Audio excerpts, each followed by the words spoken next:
Peter Pettigrew and the Prisoner of Azkaban. Epilogue. Essays.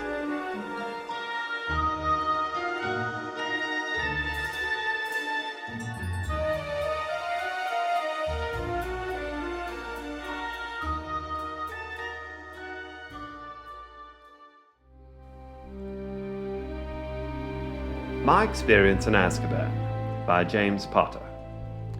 Over the weekend, I spent a single night in what I believe to be the worst place on earth. I fear the impacts of this experience will far outlast the actual time spent there. An Unfair Punishment by Sirius Orion Black. The entire premise of the Rattled Rigid program is ludicrous. While it not only subjected children to horrors only heard of in stories, this torturous punishment was unfairly weighted in comparison to the alleged infraction. My Essay for Dumbledore by Remus Lupin. I don't know how I'll get 18 inches on this, but I will certainly try. This weekend was terrible, but I made it through, and that's what counts. Having grown up at St. Eddie's, I've adopted the perspective of, if it doesn't kill you, it makes you stronger.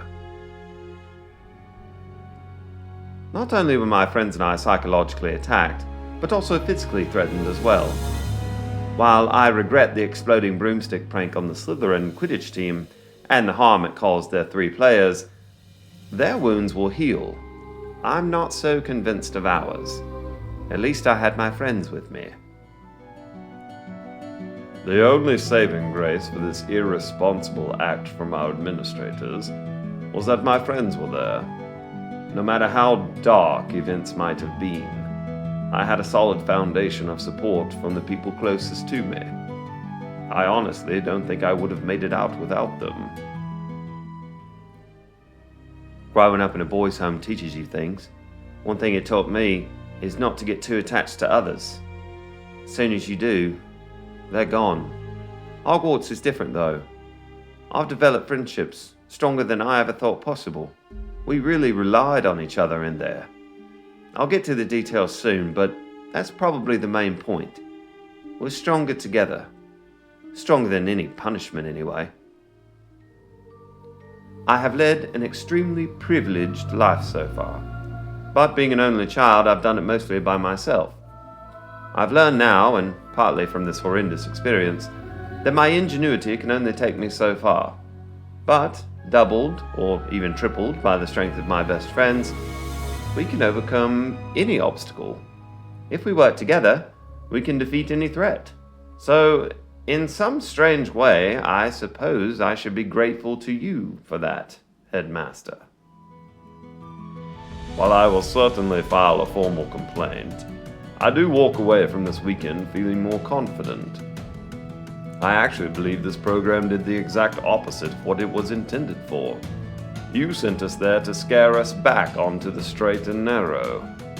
But I believe, having successfully navigated through the nightmares of that prison, makes any future punishment seem mild in comparison.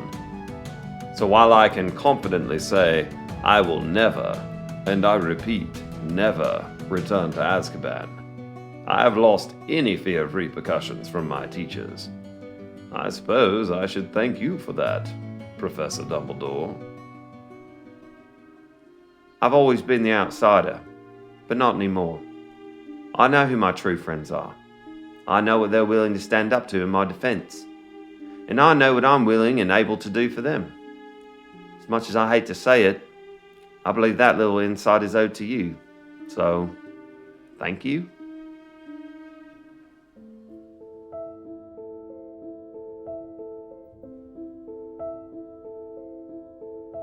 The Cold and the Dark by Peter Pettigrew. I don't know why you sent me in there. I don't know why you believe one prank that went too far required this of me. It's terrible in there. I still hear the voices in my head. I don't know if they'll ever go away. I hope they do. You want to know what I learned from being in Azkaban? I'll tell you. I learned that I'm not good enough, that I don't fit in.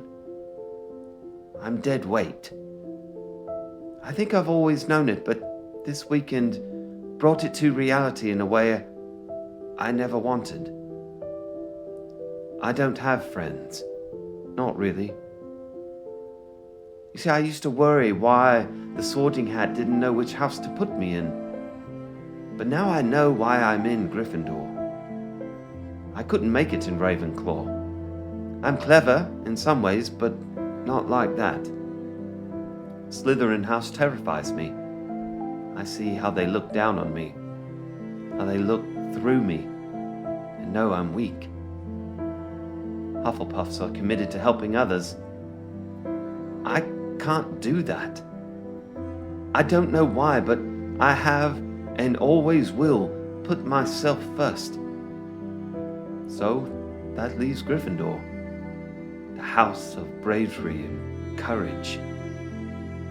What a joke I am to claim that house as my own. The other members, they dream in scarlet and gold.